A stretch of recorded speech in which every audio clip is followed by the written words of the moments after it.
Greetings and welcome to this fourth and final video in a series on working through harmful religion and spirituality in order to recover the healing and liberating potential of religion and spirituality. Today we will look at one of the most important factors that decides whether a society is healthy or unhealthy. That factor is the health or unhealth of the mentality of society's religious leaders. This may come to you as a surprise, especially considering that in Western society, religious leaders do not seem to have as much direct outright power and influence as they used to have. However, religious leaders are the ones who shape the ideology of still the majority of people, even in Western countries, and indirectly, they shape the whole of society. As I've shown in earlier videos in this series, in Western society, particularly the one-sided focus on the intellect, on rationality, on what is conscious, is a direct result of stemming from Christianity's traditional fear of the emotional world, of the so-called passions. Similarly, the focus on action instead of being, on ethics instead of understanding, and on doing instead of contemplation has to do with the ideology that was fostered in Christianity in and by its religious leaders. Today, we see secularized versions of this ideology at play. But most important is the way religious or spiritual leaders handle existential anxiety and how they model and propose to deal with this existential anxiety to the population at large. It is therefore critical for the sake of the mental and existential hygiene of a society to pay close attention to the mentality of its religious or spiritual leaders, because that shapes the way they influence and set the tone for handling the deepest, most existential questions in life related to life and death. What I'm going to present today is based on the fourth chapter of my book, A Violent God Image. This book and this chapter introduces the extremely important analysis of clergy mentality developed by Eugen Drewermann, spelled like Eugene without an E at the end, and then Drewermann is like Drew, D-R-E-W-M-A-N-N.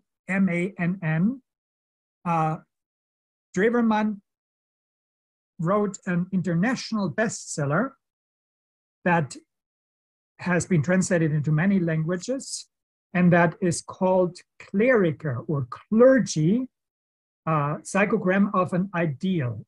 This was published in 1989, and the translations into other languages like French, Italian, Spanish, Portuguese, Dutch, and so on, usually have translated the title as Functionaries of God, because that is how clergy, especially Catholic clergy, are expected to live. But this is not just relevant for Catholic clergy, but also for clergy in other Christian denominations, Protestant denominations, but it even can apply to clerics in other religions, as you will see. Now, Drewermann describes the cultural significance of analyzing clergy mentality for the health of society as follows. In all cultures, it is the task of religion to close the field of contingency. That means to seek an answer to the accidental and transient nature of our existence, contingency. So to close the field of contingency that characterizes all human institutions and perform and to set up havens of the absolute, where it is possible to be led from acting to listening, from having to being, from planning to hoping, from judging to forgiving, from the infinite to from the finite into the infinite. A society in which such open spaces of eternity do not exist or are only insufficiently developed dies of itself due to lack of air to breathe. Hence, no culture or society can be indifferent to the manner in which the official carriers of the dominant form of religion mediate or obstruct the content of its faith. Therefore, the mental hygiene of the leadership of a religion, especially, is of immediate interest, even for the part of the population which has no religious ties. As long as an existing form of religion has not degenerated to a sect, it decisively shaped through the mentality of its key groups, the morality and attitude toward life in the culture in which it lives. Conversely, it is forced to be transformed and provide new answers again and again in response to the changes in its social surroundings. The question of the psychology of the clergy in religion hence requires an open discussion that is a public debate. This video serves to contribute to this public debate. In earlier videos in this series, I have highlighted that real existing religion inadvertently increases the very fears it is meant to reduce, and that it does so by trying to conquer the existential fear through human efforts and sacrifice. In the mythic imagery of the paradise story and the so-called fall story in Genesis 2 and 3, religious leaders often take something finite in the world, that is, the fruit, and try to satisfy the infinite hunger for trust and security that these finite things, especially religious rules or the simple rote repetition of rituals or of dogmas, can simply not satisfy. One of the most harmful and unhealthy contributions of religion to society is the notion of the masochistic sacrifice of the individual for the collective, because it is time and again used by fascistic or quasi-fascistic leaders to get masses of people to obey. At the outset, it is very important to stress that as Drewermann analyzes the conflicts that tend to plague clergy, he does not so not to condemn, but to understand, not to blame, but to accept the clergy in their struggles to live with inhuman ideals that are imposed on them by the outside church hierarchy. Now, again, this is something that happens in the Roman Catholic Church traditionally, but it also happens in other Christian denominations and in other religions. In fact, Drewermann writes, Clergy is a plea, quote, to restore within the frame of the megagroup of the church unconditional freedom of speech before God, unquote. Now, no issue has brought the question of the health or unhealth of the psychology of clergy as much into the public limelight as the clergy's sexual abuse of children. This abuse, Drewermann says, is a symptom of underlying structural and ideological issues in Christian churches, and also has to do with the inhuman dynamics of sacrifice that the clergy ideal in the Roman Catholic Church presents most clearly. As will become clear, the psychology required to meet the traditional clergy ideal in the Catholic Church contributes decisively to attracting people whose sexuality is not allowed to develop in the decisive teenage and adolescent years, and thereby tends to get arrested in childhood. While Drewermann analyzes these dynamics in the Roman Catholic Church, those who are not Roman Catholic will undoubtedly see that much of this is applicable also to other Christian denominations, who also basically require the clergy to be and do psychologically many of the same things, particularly the sacrificial mindset. albeit in different form than the Roman Catholic clergy. To highlight the global reach of Drewermann's analysis of clergy mentality, I want to briefly mention that his analysis has been quoted in the translated portion of my book, A Violent God Image, at length in the most comprehensive study on child sexual abuse in the Catholic Church, which was published in 2017 by scholars at the Royal Melbourne Institute of Technology, RMIT University, in Melbourne, Australia.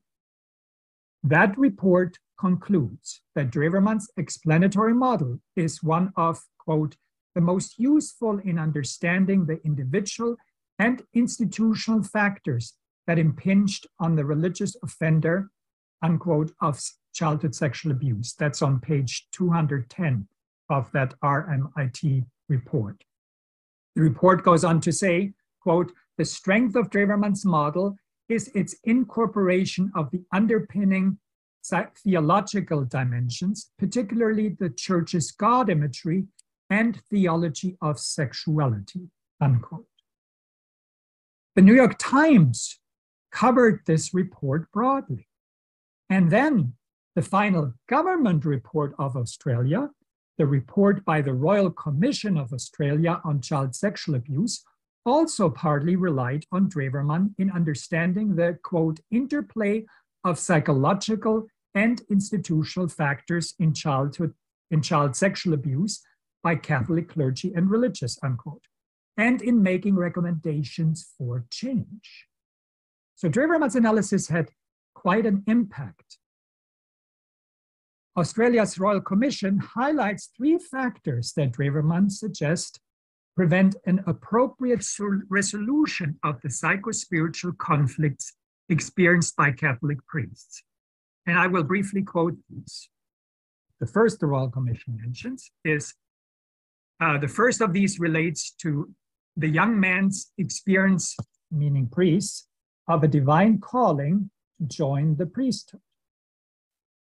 The Royal Commission writes, Drewermann has suggested that because of the transference of the unconscious onto God in answering this divine calling, any subsequent attempt to question one's role as a priest may lead to serious doubts about one's faith. Now, I want to clarify here and unpack this a little bit. Drewermann says that the clergy ideal requires that the future clergy makes a conscious decision to follow a call into ministry, and we'll talk a little more about this. And that this focus on the conscious will in being obedient to the call of God into the office goes hand in hand with the clergy disavowing the unconscious factors that push them into celibate life. These unconscious factors are what Drewermann analyzes in great depth. They tend to be quite ambivalent. And those ambivalent feelings are transferred into God. That has a lot of ramifications, from it basically being an external choice to that this God basically forgives everything, which then can be tied to the inaction in the clergy sexual abuse scandal. The second aspect that is in the way of resolving the dynamics that lead to child sexual abuse is, second, as the cleric becomes psychospiritually trapped in his chosen way of life, his psychic alienation gets reshaped into religious alienation, and God becomes an overing opponent. So basically, a violent God image is born. The third that the Royal Commission mentions is the contradiction between God's demands and the priest's human needs and desires has the effect of reducing the persona of the cleric to his official or outer public self. This leads to the emergence of clericalism. And Drewermann adds, I want to say here, to the lack of a true sense of self that clergy who are most identified with the clergy ideal experience. Clericalism is defined here as the split between the officials of the church and the lay people. Now, there's much more that could be said about the role of the traditional clergy ideal's influence on developing the mentality in clergy involved in child sexual abuse. But that goes beyond this video. I will instead provide an outline of the analysis of the harmful structure of the official clergy ideal, and then present Drewermann's ideas of how the clergy ideal could be reinterpreted in healthy ways. Of historical significance is that Drewermann's book was published on the very same day the Berlin Wall fell, on November 9, 1989. And then in 1993, this book became a #1 bestseller in France. Here is the French version, and as you can see, it was called Les Livres Baumes de Drewermann.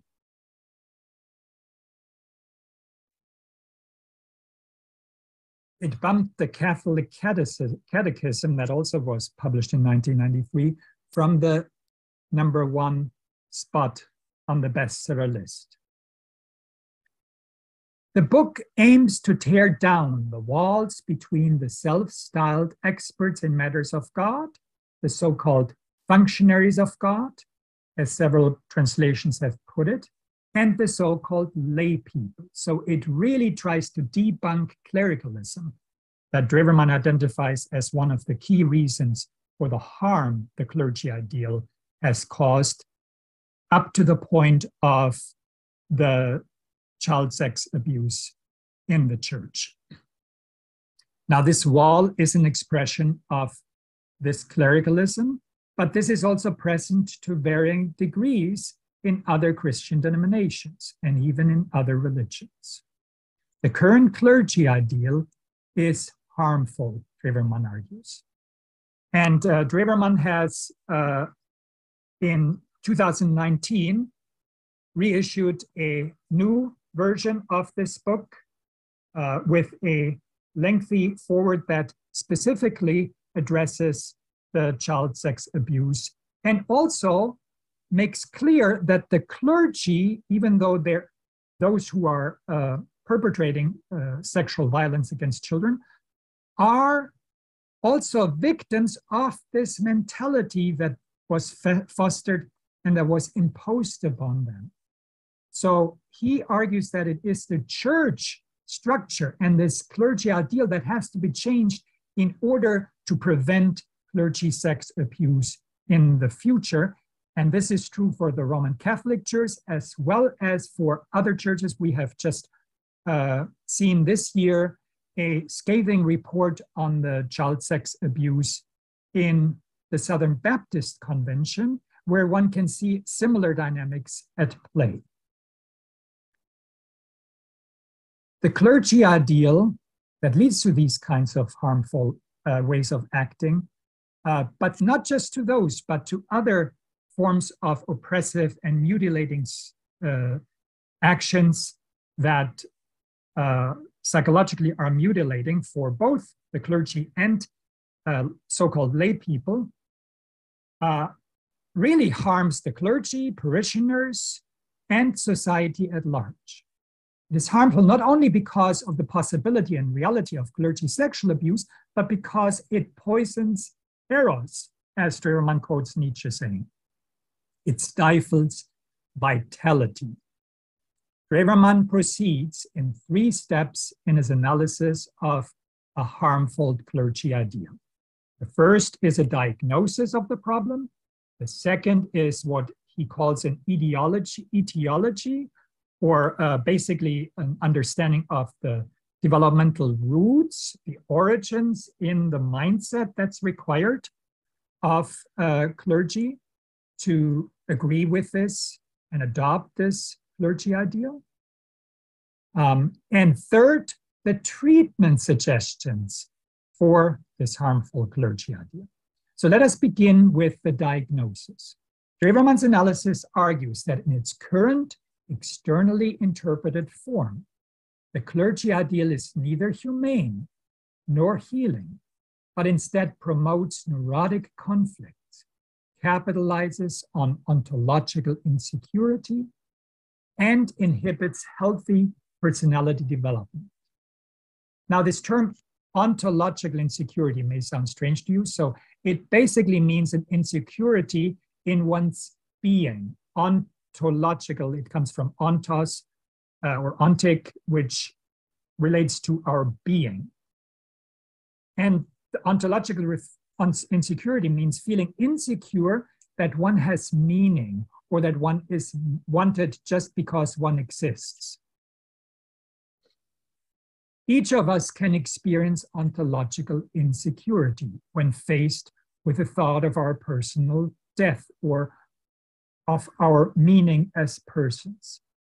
Now, Drewermann argues the clergy ideal capitalizes on ontological insecurity. And we will soon see how. At the heart of Drewermann's analysis of the mentality suitable for the current clergy ideal is the sacrificial psychology of the clergy. And there are two key ways in which this sacrificial psychology works. The first is an so-called, quote, anthropological reduction, unquote, of the person to what is conscious and what is moral, while the unconscious, the inner emotional life of the person is ignored and stuffed down, repressed. This is most clear in the way that the future clergy feels called, that clergy experience their calling into the vocation of the clergy office.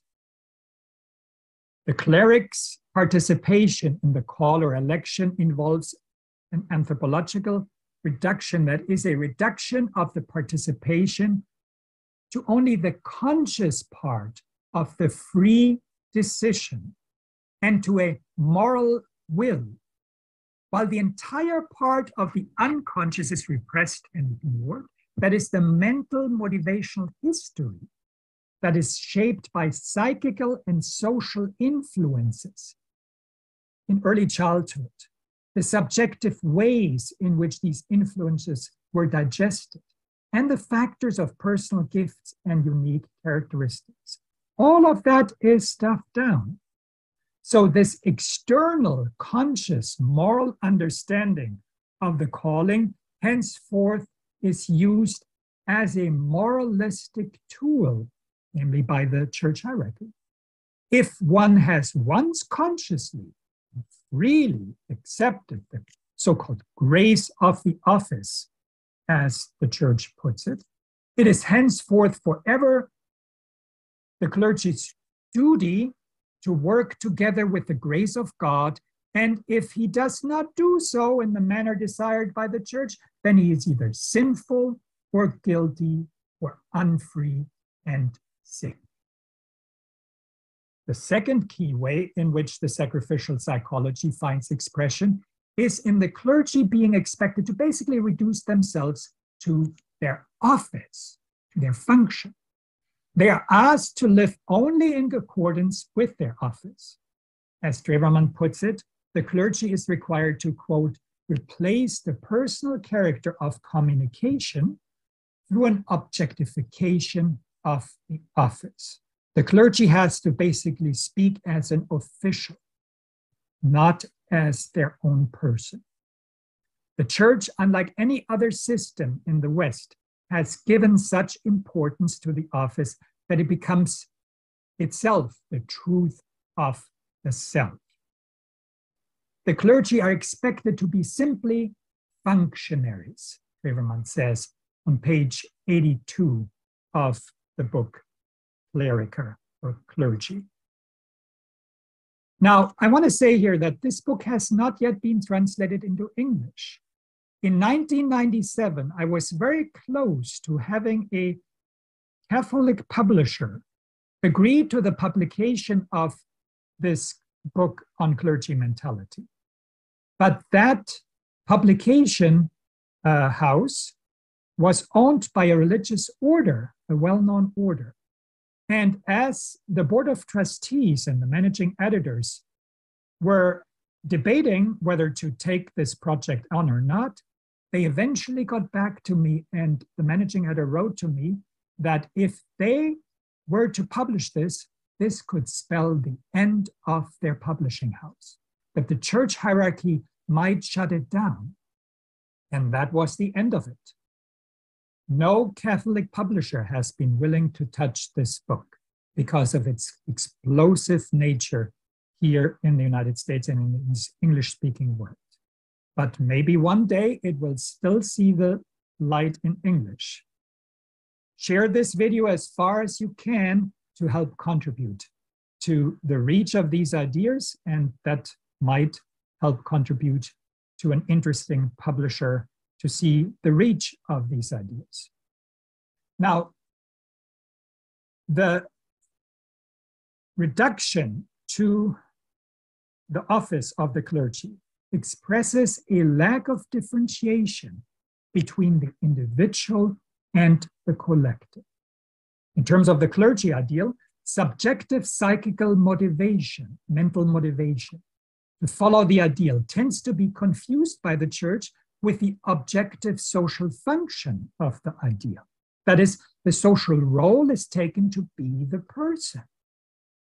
Psychologically, in terms, one can use Carl Gustav Jung and say that this identification of office and person is a process whereby the persona takes the place of the ego, of the I of the person. In Freudian terms, in Sigmund Freud's psychology, one could say that the superego becomes the dominant power in the cleric's life and basically functions almost in the place of the ego, really the center of the person. The clergy ideal requires an alienated being which completely identifies with the role. One also could use cognitive behavioral theory and say that instead of the person thinking for themselves, they're basically taking on the thinking of others and live like the thought of others. They don't think for themselves. They confuse their own thinking with the thinking of others. The mentality of alienation involves an objectification of human life as such and a drying up of the subjective elements, which according to Drewermann are the constituting aspects of religion. And now when you dry up the subjective elements in a religion, then this religion basically feels kind of dead. And that is something that we're seeing in Western Christianity in many ways right now. That is partly why people are fleeing Christianity and become so-called nones, N-O-N-E-S. They don't want to have anything to do with organized religion much because it feels dead, it feels stifled, it feels canned. It doesn't feel relevant to people's subjectivity. Now you may ask, why would anyone agree to such a clergy ideal and adopt it? Drewermann's psychotherapeutic work with the clergy, which really is at the heart of his book on clergy, led him to believe that the clergy's identification of the person with the office provides, quote, great relief from the fear involved in a personal existence, unquote. Behind the sacrifice of the personal lies in the theology of the church, quote, an extreme ideology of ego weakness and ego restriction, unquote. Drewermann calls the impersonal thinking required by the clergy, this complete identification with the thought of the group, quote, structurally fascistic, unquote. The very clergy whose egos, whose inner sense of authority has been weakened in this way and aligned with the groupthink, also promote this kind of ego-sacrificing mentality in the faithful. This makes those faithful then susceptible when a strong leader, be it the Pope or be it a fascist political leader, demands absolute obedience in the name of God or some quasi-religious goal, whether explicitly or implicitly. Just as an aside here, we currently witness here in the United States, where I'm stationed, the phenomenon in which especially white conservative evangelicals have supported a autocratic leader, or a leader with autocratic tendencies, who act people basically on to a coup on January 6, 2021, Donald Trump, and who are supporting these white conservative evangelicals, the ideology of white Christian nationalism.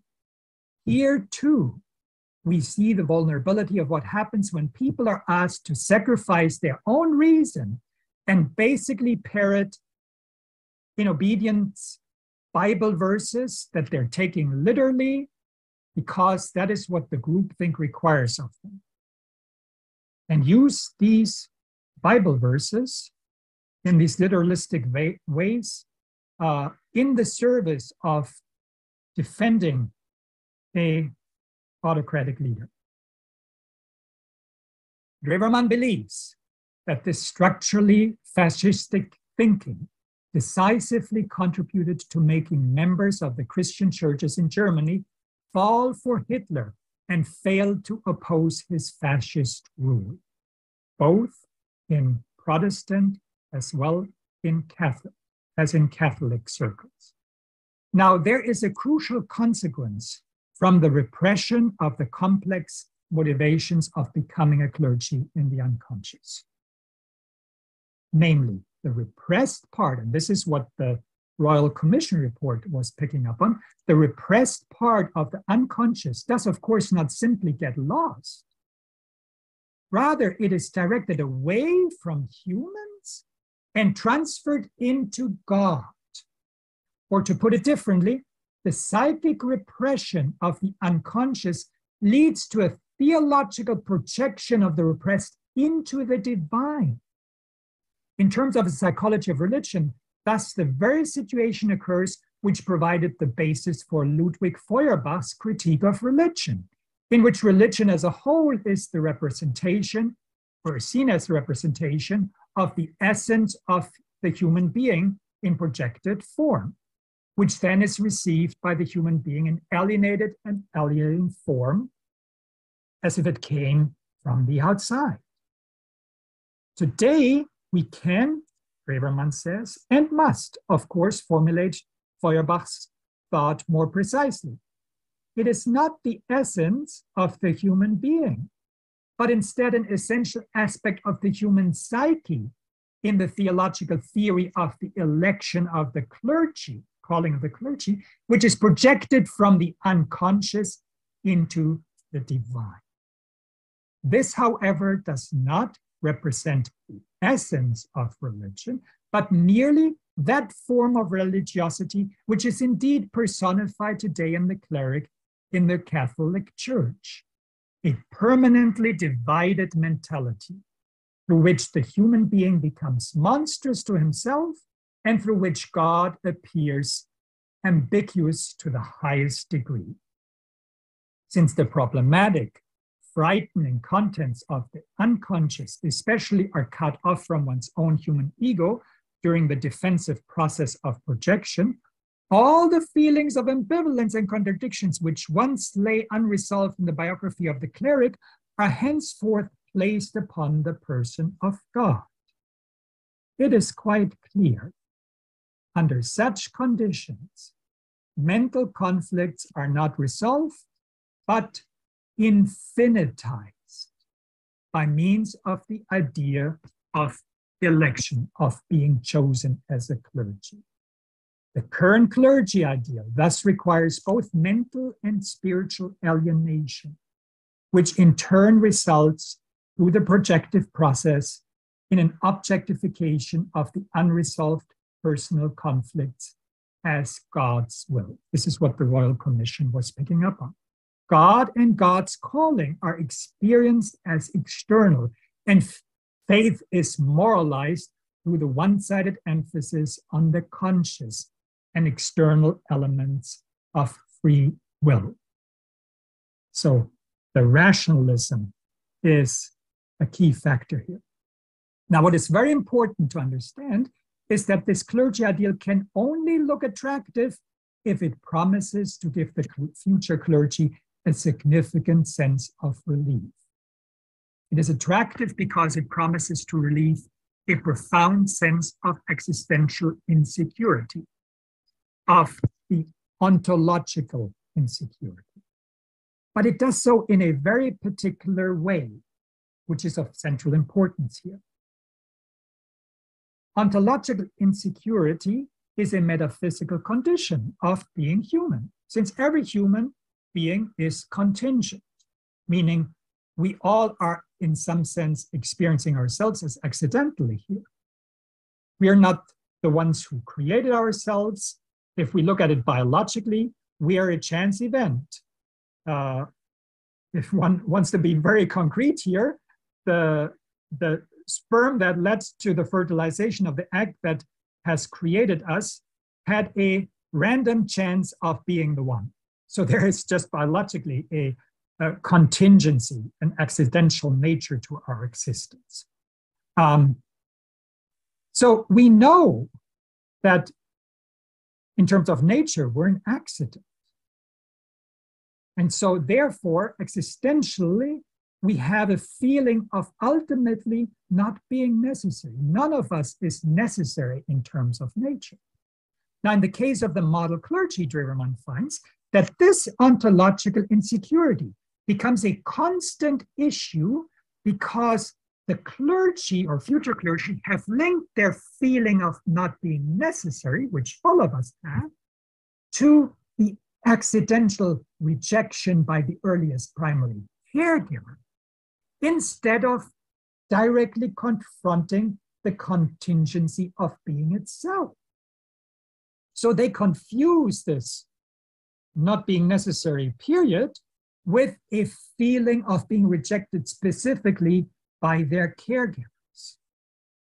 So a metaphysical problem thus becomes a psychological one.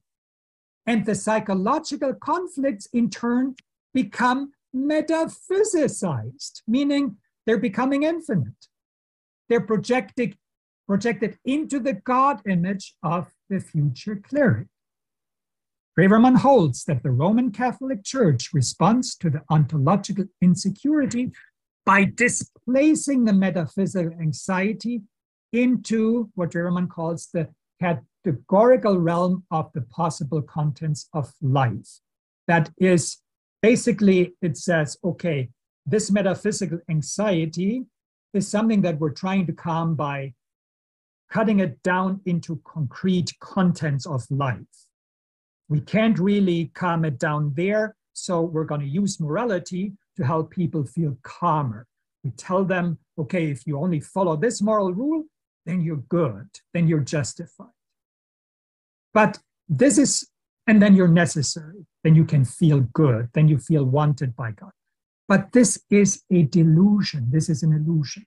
So this is how this works, for instance. For instance, it directs the church, directs, and not just the Catholic Church, also Protestant churches do the same thing with their moralism, direct the anxiety, this metaphysical anxiety, to issues around sexuality that then becomes so charged because behind them is actually the ontological anxiety and insecurity of the clergy's very existence. Case in point is the abortion issue. It is so important to the Catholic Church as well to Protestant conservative evangelicals because it represents symbolically the clergy's own fight to survive. I have written an article about violent Christian fundamentalism in which I look particularly at violent Christian ideas that justify killing abortion doctors. In the 1990s, a very conservative evangelical clergy, Paul Hill, killed an abortion doctor and justified it in the name of a patriarchal Christian God image. And I look at 9 other people who were part of the so-called army of God who did the same thing. And the mentality that is common for all of them is that they felt a deep ontological insecurity that they wrapped up with the notion of the unborn. And basically, they were trying to defend their own existence, existence that didn't get a good hearing, that wasn't allowed to live, that felt unborn, and projected it into the abortion issue. So another issue is the divorce issue. It's so important because the clergy's own existence would be threatened if the parents had been allowed to divorce and not have them as a child. The list could go on, but we have to go back to the analysis of the clergy idea in general. These are just some examples and ramifications culturally. So here again, there are equivalent psychological and spiritual dynamics in Protestant evangelical circles that are present in the Catholic clergy ideal. And those who are not Christian might find that this is also applicable in other religions, where there are conservative ways of interpreting the power and the ideal of the clergy. So basically, the church distracts from the basic anxiety of human life by focusing on particular small anxieties of everyday and moral life. And that is basically behind the culture wars in the West right now. In other words, the church attempts to dissipate existential anxiety into categories of anxiety with which it is better able to cope.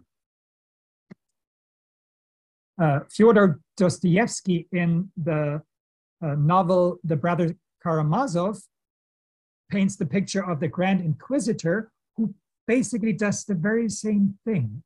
The fears get calmed by people being asked to follow the rules of the Grand Inquisitor. Now, the price is an objectification of human life and a phobic fear of the subject.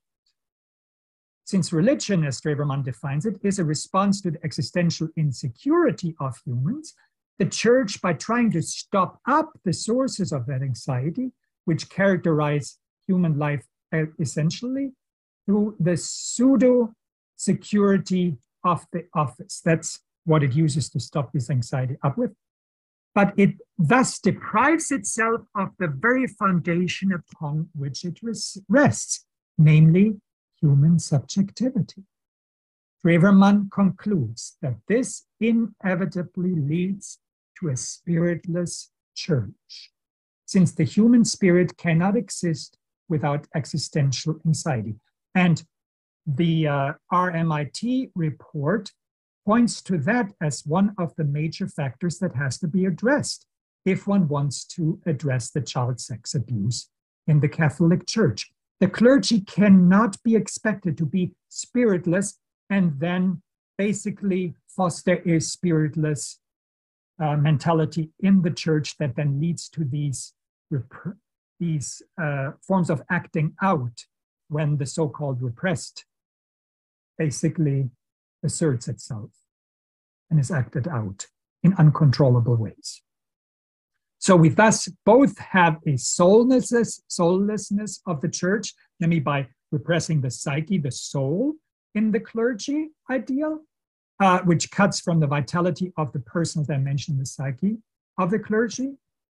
And we have a spiritlessness of the church, which comes from the moralism that kills the freedom of the spirit in an attempt to get rid of all anxiety by the clergy sacrificing their spirit, their self, to the office of the church. But the result is that the church, in order to compensate for the lack of spirit, replaces persuasive power with administrative power. Ontological insecurity is compensated for by, quote, fanaticism of authoritarian thinking, unquote, Drewermann says. Thus, the church itself becomes a major source of anxiety. Instead of responding to the ontological anxiety, the existential anxiety of its clergy by strengthening their egos, the church, their sense of I, the church increases anxiety through mass psychology, setting up social control mechanisms based on anxiety. The effects of the resulting God image is that of a, quote, cruel idea of God, unquote, who psychologically resembles, quote, a vampire, unquote, Drewermann says. This is the diagnosis of the clergy ideal, which provides the symptoms of it. The next question is, what development in a person leads to finding this clergy ideal attractive? We mentioned that it gives relief from ontological insecurity, but what must happen in a person that they're seeking this way of relieving ontological insecurity, existential insecurity? What is the etiology? And that's spelled E-T-I-O-L-O-G-Y. Basically, the origin, the psychospiritual development that is needed so that someone wants to live this sacrificial ex officio existence, this existence as an official only. The question to ask is, which, I'm quoting Drewermann, conditions must exist in the constellation of one's own parental home to predispose someone to take on a clerical office in the family at large of the church, unquote. And I want to clarify here that Drewermann does not assert that all clergy live exactly by this clergy ideal. That's not at all what he's saying. Sometimes people say, oh, this is a caricature. That's not what he's saying. What Drewermann says is the closer a clergy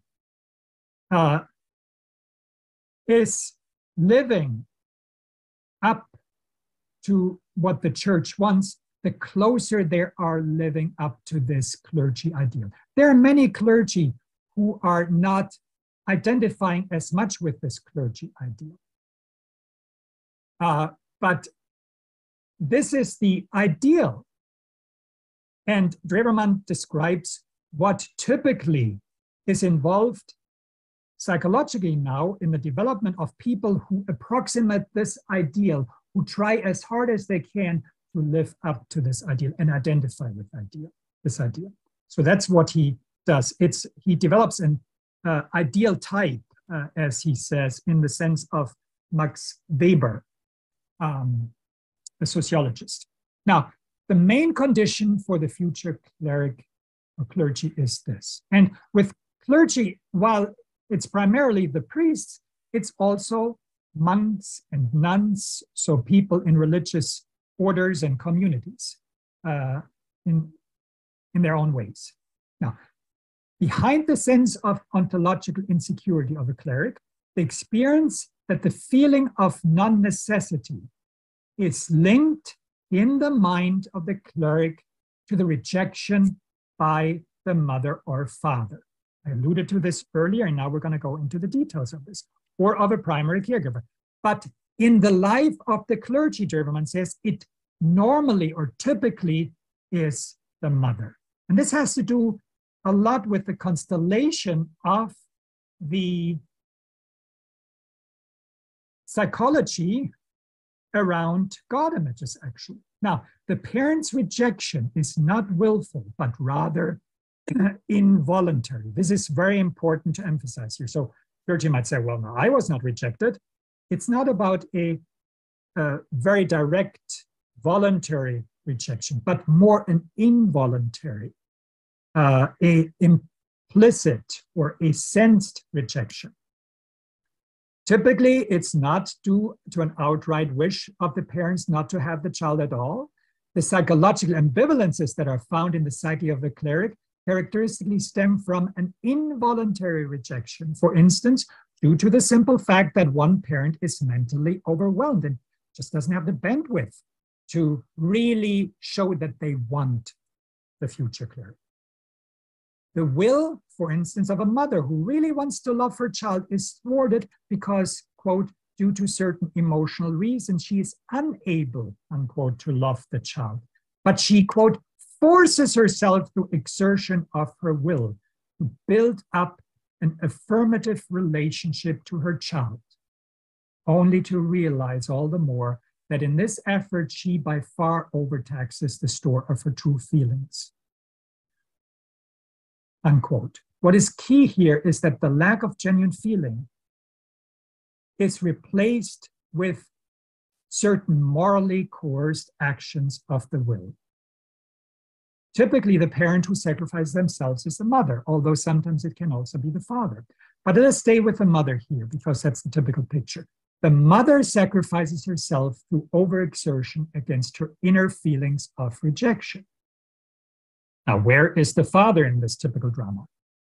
The psychological family situation does usually involve a father both loving and just, who for some reason requires sacrifices so that the family world can be preserved. The fixation on the sacrifice of the son has its psychological genesis in this early childhood experience. The loving and just father, the cleric's father, requires the sacrifice of the obedient son, the cleric's mother, in order to save the world, the domestic world, which includes the cleric. And here you can see how this drama is projected into theology, that the father requires the sacrifice of the son in order to save the world. That the mother plays the saving role of the son is confirmed by the strong emphasis placed in the Roman Catholic Church more and more on the Virgin Mary's participation in the mystery of salvation. Through the strong identification with the mother, who is representing the son, the child then assumes the sacrificial spirit of Christ. Herein lie the psychogenetic roots for the cleric's later sense of being chosen to save the world. As a child, the future cleric often had to save the marriage of the parents, that is, the domestic world. The child often had to perform early on a, quote, shuttle diplomacy between father and mother, unquote. Now, sometimes there are other scenarios. If there is no father present, the child also may feel like they have to save the world of the family, of the mother even. This sheds light too on the excessive preoccupation of Catholic moral theology with the insolubility of marriage. Psychologically and existentially, the admission that marriages could fail would deeply shape the cleric's existence, which is built ontogenetically around the attempt to preserve the marriage of the parents. The future clergy thus identifies with this sacrificial mother. As she or he becomes older and strives to become more detached from the mother, she or he will readily identify with the ideals of the church and transfer unresolved emotional conflicts into the relationship with Mother Church. It is this displaced identification which pushes the ideal cleric into the office of the church. Drewermann presents several cases from his own clinical work that portray different scenarios in which this drama happens. Nowhere, perhaps, is the relevance of understanding these sacrificial dynamics more important than in the question of rights of women today around the question of abortion. Church leaders, whether in the Roman Catholic Church or in certain vocal conservative evangelical churches, impose on women a, quote, morally coerced will to prevent the rejection by the mother. And I am stationed in Indiana, one of the states that has just put into effect one of the most restrictive abortion bans in the United States. basically what these abortion bans do, and they do not recognize tragic situations. They see all of this in black and white. What they do is they're basically designed to force women to give birth, to control their bodies in this way. This can be understood if we understand that in these kinds of political culture wars around abortion, for instance, basically there is an attempt to address something that can really not be addressed. The people who are legislating this and who are pushing for these restrictive measures are basically using these to fight for their own existence that they feel is threatened. They're using these moral issues to basically solve something that cannot be solved in them, existential anxiety. And in the process, they are controlling women's bodies, which also, by the way, as I showed in the second video of this lecture, goes hand in hand with the suppression of the feminine, which is often unconsciously identified with subjectivity, with the unconscious, and a fear of that in the history of Christianity particularly. But let's come back to the clergy ideal. So these churches, when they do this controlling business, they project their own ontological insecurity into this issue and are therefore unable to recognize the possibility of inevitably tragic situations, also in the question of abortion. Drewermann describes a discussion with a student of theology whose father had left the mother and whose mother had sacrificed herself by raising him. She had borne him, this theology student, as a child, quote, like a document of public shame, unquote. He had grown up with the, quote, stigma of illegitimacy, unquote, and felt that he was in the way of his mother for her to have a new partnership. Now, this theologian was horror and panic-stricken at the mere thought of the permission of abortion.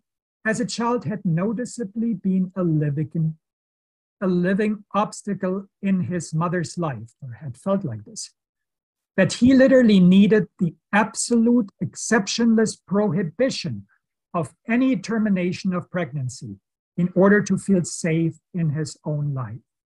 The prohibition of abortion by the church was, or had been, in a certain sense for him, really the only guarantee of his existence.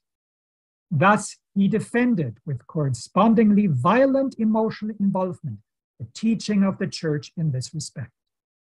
The rigidly compulsive assurance against the, quote, killing of the child in the womb, unquote, which is applied to even the fertilized egg, all the way to the logically incomprehensible comparisons by Joseph Cardinal Höfner, a cardinal in Europe, who put abortion on the same level as the mass extermination of life unworthy of living in the Nazi gas chambers.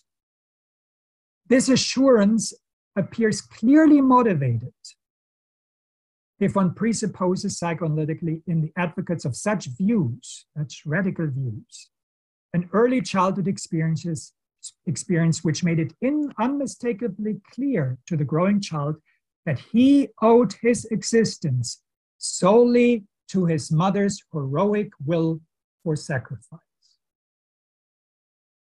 Consequently, it is expected from him to sacrifice himself in the role of Abel, the character of Abel in Genesis 4, and as the priest of a strict God, he will also demand later from all people, foremost from women and mothers, that they so act in similar situations and sacrifice themselves voluntarily.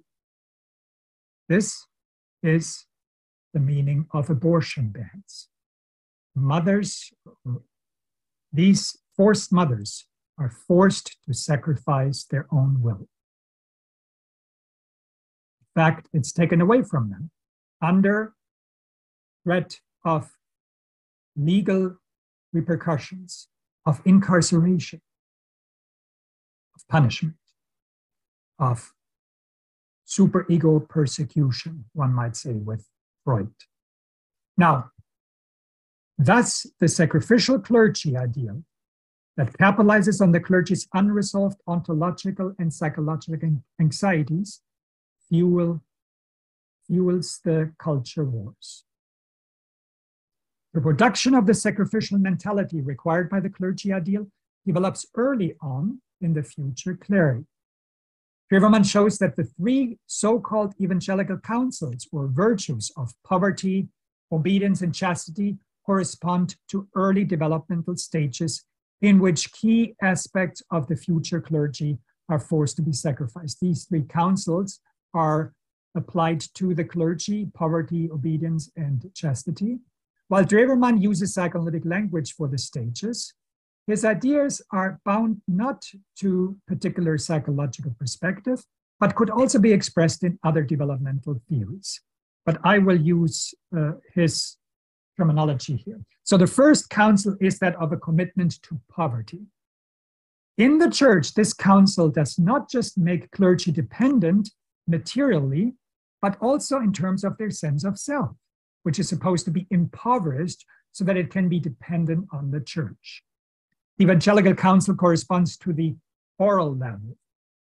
The script is internalized by the future clergy, is illustrated well, Drewermann says, by the dynamics in the fairy tale of Hansel and Gretel. Only if you give up everything from which you can and must live, may you return home, meaning what would nurture you, what you need to live. By the way, Drewermann is well known in Europe as one of the preeminent interpreters of fairy tales, as stories that hold therapeutic wisdom. I plan to translate some of those interpretations, which were also very widely read, have been widely read in Europe in many languages, and would be very applicable to readers here as well in the English-speaking world. One of the dilemmas that this externalistic interpretation of the Counsel of Poverty poses is that the future clergy will eventually need poor people in order to feel meaningful. Drewermann writes, "It feels so good to forget the poverty of one's own ego by feeling magically drawn to those who are supposedly even poorer." And he clarifies, "We have to emphasize once more, we are not objecting to the attempt to fight with all one's strength, distress, and misery in the world. But such an investment of one's strength is mentally not possible where one really needs the misery of others in order to draw from them some permission or justification to avoid working through one's own conflicts and to continue to live with them, namely the conflicts as usual. Anyone who makes a virtue out of misery is not particularly suited to work off someone else's misery." So Drewermann here is basically saying that this virtue or counsel of poverty really, on some level, perpetuates external poverty if it needs external poverty to basically appear morally good. This is the critique of certain attitude of charity that feeds on the poor, but needs them. Drewermann says, instead, these things need to be really dealt with in economic terms, and what needs to be fostered is not a poverty, material poverty, but rather a sharing of resources. That poverty, physical poverty, is a problem of the distribution of wealth. Now, having said all of this, Drewermann himself has basically given away most of his money that he has earned from books for causes that will alleviate poverty. But he does not do so in a way that makes him feel he is impoverished. Now, the second counsel is the that clergy have to observe is that of obedience. And again, this is interpreted in an external way, which basically then means one has to give up one's will. Drewermann argues that for the clergy, obedience to the collective institution is like a drug which appeases the spiritual fear of oneself, of one's own freedom. The development of this sense of obedience in the future clergy is typically the result of particular dynamics in relation to the parents. Psychoanalysis called this developmental stage of the toddler years the anal stage. That term itself is not as important than the fact that it is during that stage that a child first develops a sense of separateness and learns or doesn't learn to say no, to assert their will. Drewermann mentions three key elements which come together to make the attitude of unconditional obedience from childhood on, first a duty and later a need. The classical situation of the origin of the obedience of the cleric is best described as the interaction between a rather anxious mother and a father who seems rather robust. The first element is an authoritarian intimidation, usually by the father, which leads to the destruction of the cleric's sense of self, a process which Drewermann calls a, quote, castration on the anal level, unquote. One must dispense with one's own will in order to save the world. The second element is an identification with the example of the parents, which prepares the clergy for an identification with the model of a suffering Christ, as presented by the church. Drewermann calls this the so-called St. Francis attitude, because he finds it classically expressed in St. Francis' Biography.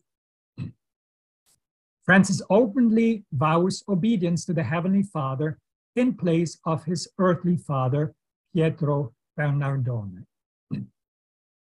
Now, the obedience to God the Father thus also has a passive-aggressive element of disobeying the earthly father. What is important now is that God the Father is psychologically the successor of the submissive mother to which the clergy is obedient, instead of to the earthly father. And that again is why the Virgin Mary becomes, as Mother of God, more and more a divine-like figure. This is experienced as the divine conscience in the clergy, which is basically the superego. But the clergy does not overtly rebel against the earthly father. As in the case of St. Francis, the entire aggressive part of his attitudes is removed from his ego and used by the superego against the ego. This in turn makes the clergy then submissive to the subsequent father figures in the church, the popes and the bishops. And that makes the difference, Drewermann thinks, between someone like St. Francis, who on some level was rebellious to his own father, but then on some level turns this rebelliousness somewhat against himself, against his own ego, and makes him submissive to the church authorities and to the popes and the bishops. Instead of making him a rebel, makes him somebody who can still be seen as a good sacrificial person for the collective of the church. A far-reaching consequence of this obedience, this castration of the will, is that the clergy gives up his own thinking and replaces the thinking with obedience in matters of faith, even when it is against the clergy's own rational thinking. Hence, not freedom of thought, but the static structure of coerced thinking and will is the highest goal of theological training in the church even today. The price for society at large is widespread superstition in matters of faith, which is enforced by the highest officials of the church, because people in society are also not supposed to think, but instead identify just with the contents of faith as presented. Today we have come so far that theologians have to keep secret their own knowledge, for instance, regarding the historicity of biblical texts, vis-a-vis the mass of believers in Christ, so that they can avoid being denounced as heretics by those who go to church, and then also by the respective commission of faith of the bishops' conference or any committee in Protestant churches. This layer of obedient barriers of the teaching office floats like a layer of fat above the seas of uninformed believers who are and remain misinformed to the degree of massive superstition, so that their childish faith is not damaged. This is basically from Drewermann. Quote. Now, the last evangelical counsel is the one that gets most press today, that of chastity. The ideal of chastity, just as the other two councils, did not first emerge in Christianity. Rather, it is something that developed in various cultures independently from each other when people became aware of the role of sexuality in the cycle of life and death, and also of the significance of death. Drewermann calls this, with Karl Jaspers, the philosopher, something that was developed in the so-called actual age, when the Buddha lived, Plato lived, and in the Hebrew scriptures, the sense of I started becoming more of a thing, so to speak. So it's around that time when basically these kinds, the content of these councils, even though they were formulated by the Roman Catholic Church, but the content behind it, this kind of restriction, was developed around that time. Now, Drewermann argues that the precursor actually developed first when fertility was completely attributed to women, and when the man's participation in the act of procreation was not yet understood. Not only has that early view of generativity been seen as the root of the mythic image of the virgin birth and of the veneration of the great mother goddess, but also as the origin of the identification in religious history of women with the ambivalent nature of sexuality. In this early view, quote, life and the happiness of love come from woman. But the other side cannot be disavowed. Sexuality and procreation make sense only at the price of death. Only what dies needs to procreate in order to be. But every act of generation with its new life entails also new aging, suffering, and dying. The cycle of birth and death seems inevitable. And it was the mystery of woman, which in itself became ambivalent enough, could call forth that contrast, namely between life and death. In the Hebrew scriptures, God is for the first time seen as breaking through that cycle by being transcendent to it. Drewermann comments, this was apparently the inevitable price that had to be paid, so that for the first time in human history, the experience of an absolute personality and freedom was recognized as the decisive center of human Dasein, of human being existence. For the first time in human history, the transcendence of the one God in the Hebrew religion was seen decisively as the guarantor of human freedom in relation to nature's cycle of life and death. Now, in Christianity, where the hope for a future Messiah became really strong, and that future Messiah did not materialize right away. Waiting happened. In Christianity, this hope for a future Messiah rendered people again more poignantly aware of the fact that in the meantime, they suffer and die. Drewermann thinks that in this situation, Christianity revived the ancient Egyptian idea of an otherworldly, eternal life and tried to connect it with the religion of the Old Testament. It thus created, again, a tension between this world and the other world, between fertility religion and individual belief in resurrection, which placed, too, the topic of sexuality into an unfavorable light in which it still stands today. Since then, the question is, what is the direction of a human being's essential love? The earthly or the heavenly, the finite or the infinite, the human or the divine? Only now does love of a man or of a woman enter into a seemingly necessary competition with love of God. So here Drewermann explains the origin of this opposition between human love and divine love and so on, which needs to be overcome, he thinks. And the person who more than anyone expressed this competition and codified it in Christianity was St. Augustine, with his battle for purity. He tried to fight against the desires of the flesh and has shaped Christianity quite a bit. The ideal of chastity, which sprang originally from the existential feeling of need for the redemption of one's earthly existence, thus developed eventually into a rule hostile to sexuality and in effect ambivalent toward and oppressive of women.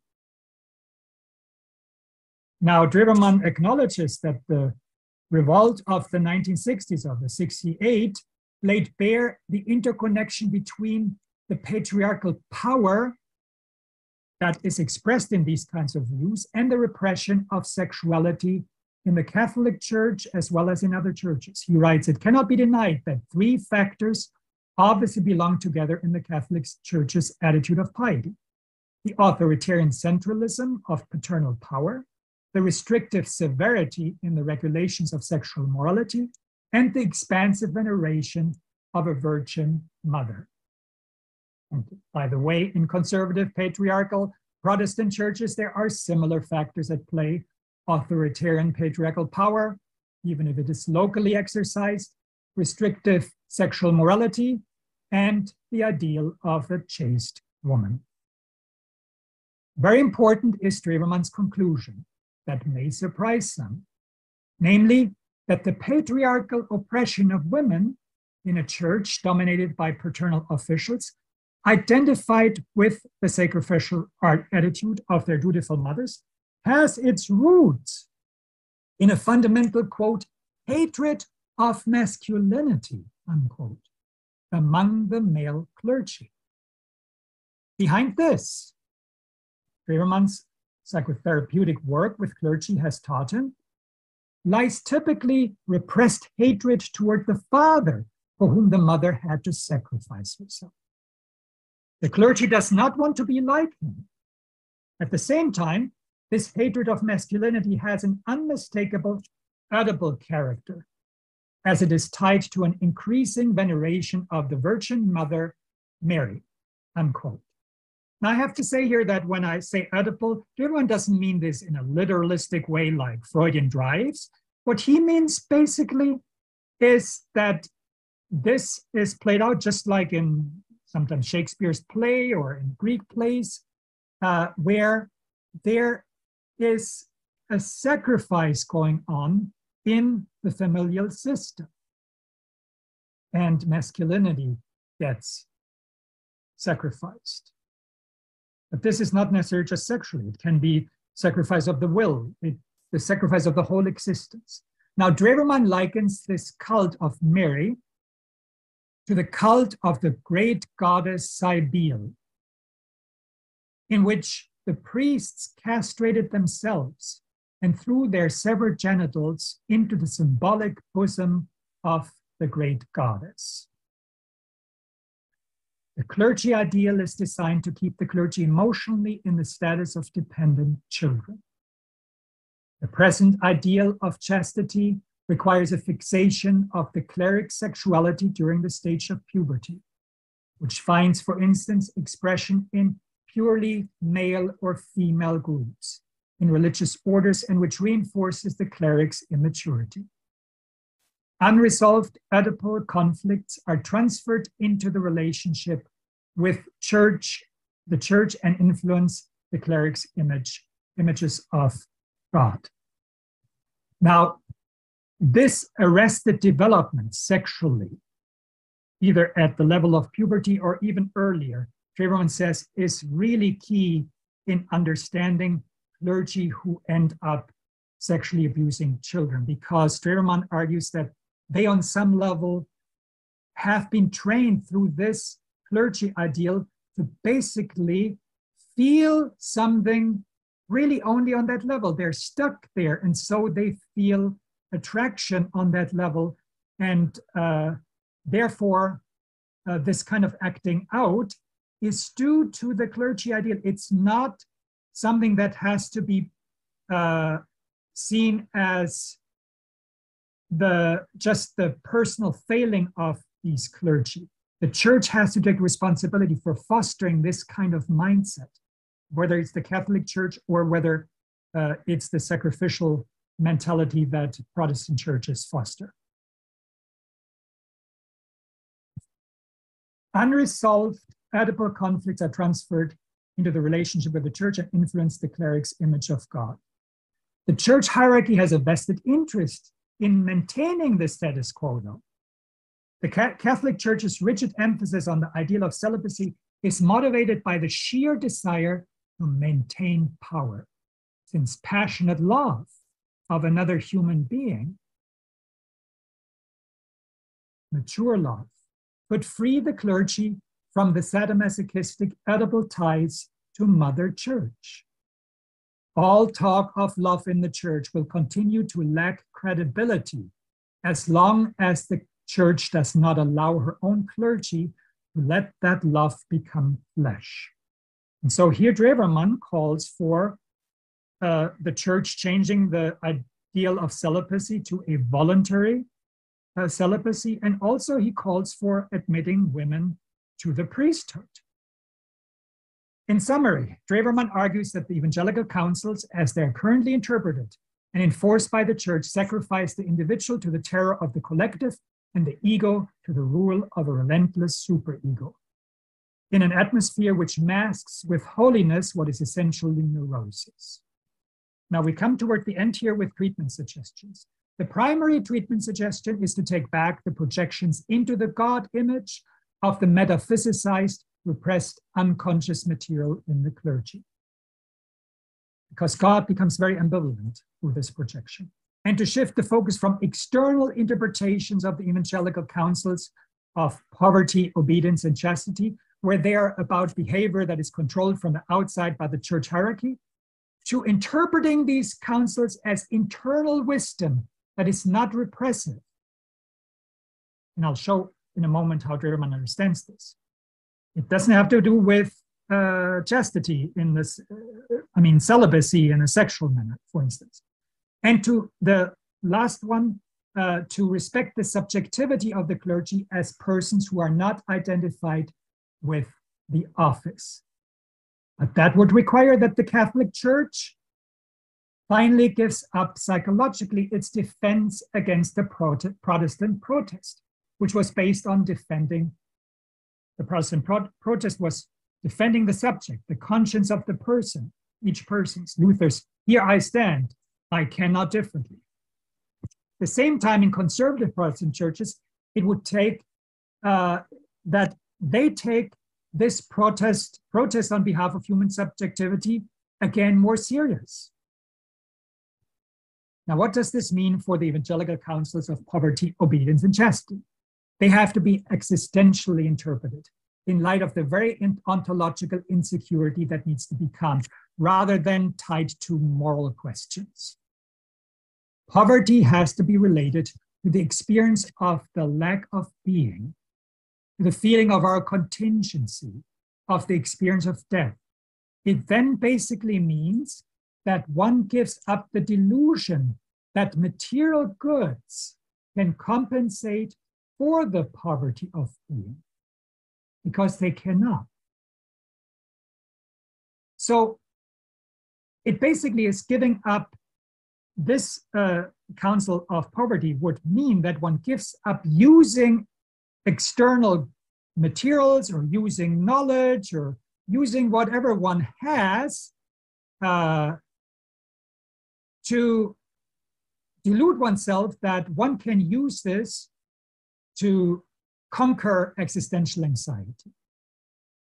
Nothing we have can really calm the fear of being. So that means then that material poverty is not something that can be idealized, because that's not what it's about. Instead, the Evangelical Counsel of Poverty helps reconcile us to the poverty of our being and allows us then to aim at the right amount of possessions, where the possessions are not seen as saviors, as something that can calm our existential anxiety. What does a reinterpretation of the Counsel for Obedience mean? It is not something that means obeying the external power of other people or of institutions. Rather, the Counsel of Obedience is meant to help a person to listen to and obey one's very own being. Listening to one's inner nature will help one to better listen to external nature as well. Obedience to God does not contradict obedience to oneself. And only when one has learned to listen to God in the depth of one's own being, will one be able to listen to others in such a way that God speaks to them. The psychotherapeutic way of listening serves Drewermann as a model for such listening to one's own being. Now, Drewermann also says that in both of these counsels, and we're going to get to the last one in a moment, but then in both of these, Christianity could also learn from other religions. It can learn how to understand the counsel of poverty, the virtue of poverty, by listening to Buddhism particularly. Buddhism's notions of non-attachment, for instance. It can listen to Islam, how to understand the obedience to one's own being that is only really directly linked to the experience of God. There's only one God to whom one has ultimate allegiance, and to no other being. And that God is not against oneself, but supports one's existence. Finally, the counsel of chastity has nothing to do with sexual abstinence. Rather, it too can be learned from the therapist-patient situation or client situation. Namely, the therapist does not want anything from the client for herself or himself, but is genuinely interested in the maturation and growth of the client. It is within an experience of such love that concepts such as duty and loyalty could also be understood in nonviolent fashion, namely as grown from true love. The clergy can also learn from poets what it means to love, since poets are among the few who realize that we are but travelers on earth and that no one person can ever be property of another, whether married or not.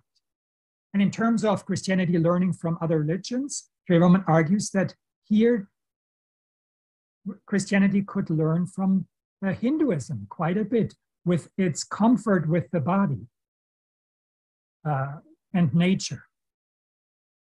Now, here ends this four-part series on Drewermann's radical revamping of Christian theology in particular, and on a new understanding of religion in general.